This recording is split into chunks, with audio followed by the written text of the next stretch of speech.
مرحبا، كل عام وانتم بخير بمناسبة السنة الميلادية الجديدة. تعالوا سوا مع بعض نعمل كيكة بالفانيليا والكاكاو ونعملها طبقات ونزوقها، ونعمل بابا نويل صغير لابس طربوش أحمر وطربوش أسود من أغراض موجودة في البيت، موجودة في متناول إيدينا. تعالوا مع بعض نبدأ ونعمل الكيكة وبابا نويل. يلا بينا نذكر نبينا ونبدأ. بسم الله.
مرحبا، يعطيكم العافية.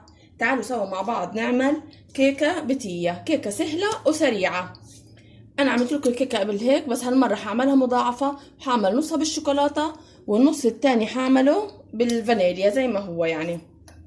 تعالوا نشوف مكوناتنا ونتعرف عليها ونشوف كيف بعد ما تستوي الكيكة رح نزينها. أول إشي بدأت فيه إنه أنا فتحت الفرن على درجة حرارة 180 درجة.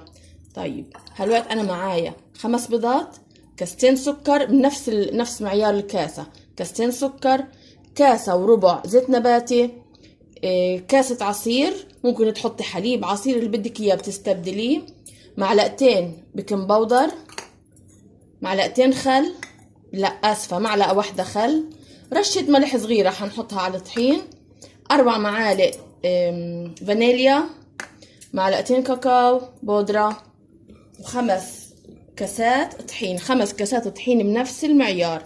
طيب اول اشي حبدأ فيه شو معايا كمان؟ معايا زبدة، اورجيكم الزبدة، بس انا لاني انا هناك حاطة كاسة وربع فانا حطيت معاهم زبدة، حبيت ربع قالب زبدة تقريبا او اقل، حبيت انه انا اعزز الطعم في الاكل، يعني حبيت انه انا اعززه. اول اشي حضيفه الزيت النباتي، هحط الزيت النباتي كله حنزل فيه معايا. تمام، حطيت الزيت النباتي كله. مع الزيت النباتي هحط السكر. تمام كده، تمام. نزلنا بالزيت النباتي ونزلنا بالسكر ونبدأ. بسم الله. معايا المضرب الكهربائي حيكون اسرع له واسهل لي، حاشتغل فيه. بسم الله. هلوت انا في المضرب، بس اول اشي قبل ما اشغله هحركهم هيك شوية عشان ما يوسخ لي. تمام، بعدين هبدأ. بسم الله الرحمن الرحيم.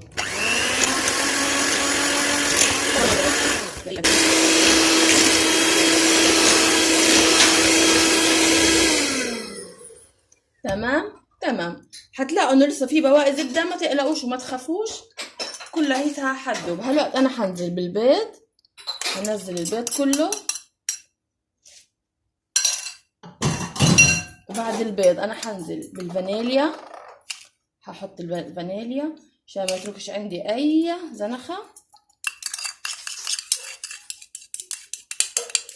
تمام تمام. وعندي خل، بحط الخل كتير ممتاز. الخل بيساعد على انه الكيكه تنفش وبياخد كل الزفاره تاعت البيض، ما بيخليش اي زفاره. وحرجع اضربها.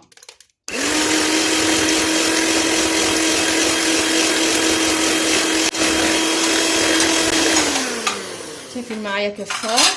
تمام. لما يطلع هذه الفقاقيع، هذه البابلز كتير ممتاز، هيك معناها انه انت شغلك تمام التمام. طيب هالوقت انا عندي رشة ملح، بنقول اشهد ان لا اله الا الله اشهد ان محمد رسول الله، هحطها. وعندي بيكنج باودر حطيته. هخلط كل هاي المكونات ببعض. وطبعا الطحين عندي منخول ونضيف وتمام التمام. تمام كده تمام كده. هلوقت حاجة ابدأ اضيف الطحين للمكون اللي عندي. انا حضيفه بالتدريج.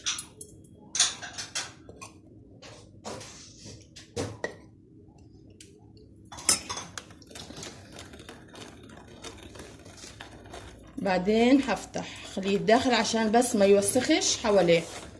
بسم الله.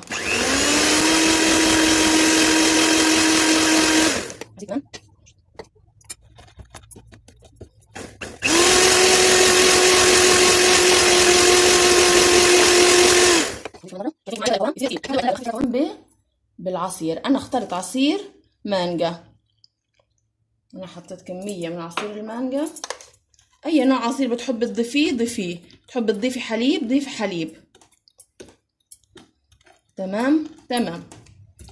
حتى مرات انا ممكن اعمله بعصير الليمون، فبتطلع حامضة لذيذة رائعة رائعة. مش حامضة انها حامضة كتير، بس فيها مزة شوية. بسم الله.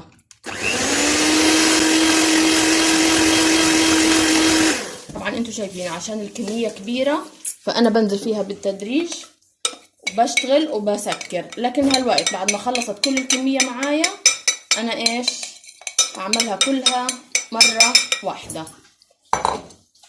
واضيف باقي العصير. تمام تمام. وننظف حوالينا شوية. هالوقت انا عملت نص الكمية، اخذت نص الكمية، شايفين معايا؟ هالوقت انا ضربتها منيح منيح، اخذت نص الكمية. هحط لها الشوكولاتة، هرفع هاي على جنب، هجيب المعلقة ونزل الشوكولاتة.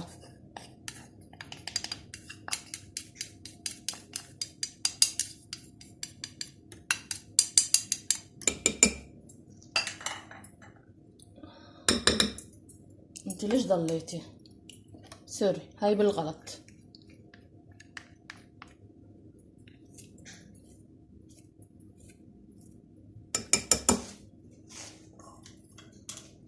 هالوقت حضربها بالمضرب. حطينا الكاكاو البودرة او الشوكولاتة البودرة.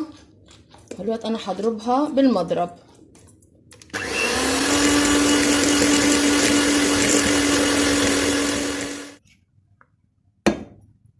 نزلت الخليط. بسم الله.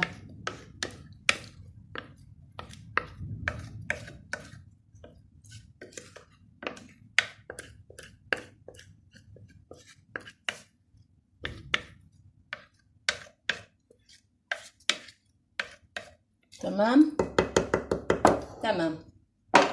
انا هعملها هالوقت 1 2. شايفين معايا؟ 1 2 بس خلاص. طيب كده خلصنا. نيجي للخليط الثاني. انا عندي مقاس طنجرة تقريبا انه مقارب الها، فحاجة انزل فيها الشوكولاتة، الخليط تبع الشوكولاتة. نزلته كله. تقريبا مقارب للأولى. وأنا عندي الفرن قلت لكم أول إشي عملته إنه أنا شغلت الفرن على درجة حرارة 180.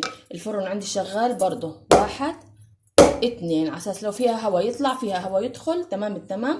فخلص انا حدخلهم على الفرن على درجة حرارة 180 وحسيبهم لمدة ساعة الا ربع. هالوقت الكيكة بعد ما استوت معايا طلعتها من الفرن. بتحب تخليها تبرد بعدين تقطعيها بزبط معاكي، بتحبه وهي سخنة بس بالراحة وديري بالك حيزبط معاكي برضه. انا بالسكينة حاطعها لثلاث دوائر. حدخل السكينة لنص الكيكة وبعد هيك حلفها لف وابدأ اقطع فيها.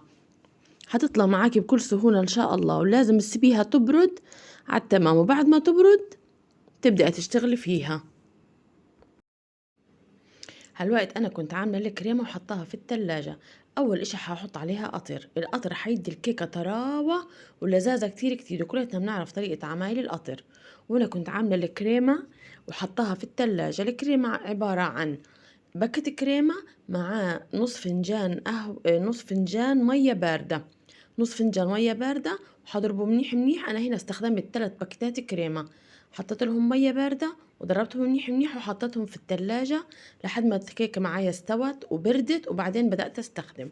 أخدت القطعة الأولى من الكيكة وحطيتها كيكة بالفانيليا، وحطيت عليها قطر وحطيت عليها كريمة. وهلوقت حطيت الطبقة الثانية بالشوكولاتة وحطيت عليها قطر برضو وحطيت عليها كريمة. حطيت الطبقة الثالثة ونفس العملية كررتها، وبعدين حطيتها زينتها كلها من الجناب من فوق ومن تحت بالكريمة غطيتها. عندي بسكوت مكسر، أنا جبت بسكوت وكسرته كله وحطيت على جوانب الكيكة. بعد ما نظفتها وشيلت كل اللي زايد أنا جبت نص تفاحة وقطعتها فيها حزين فيها الكيكة. وعندي حبات شوكولاتة يم ما ألزهم برضو كنت حطيتهم بشكل لذيذ وشكل جذاب. وبهيك بتكون كيكتنا خلصت. بهيك بكون عملنا كيكة من الصفر، الكيكة من البداية، وعملنا الكريمة وزيناها وزوقناها. وإن شاء الله تكون عجبتكم ونالت استحسانكم وصحة وعافية. إذا عجبكم الفيديو اضغطوا لايك وفعلوا الجرس واشتركوا في القناة عشان يصلكوا كل جديد من قناة دانات إم كمال. اضغطوا لايك يا جماعة. أتمنى إنه يعجبكم وينال استحسانكم وصحة وعافية. باي باي.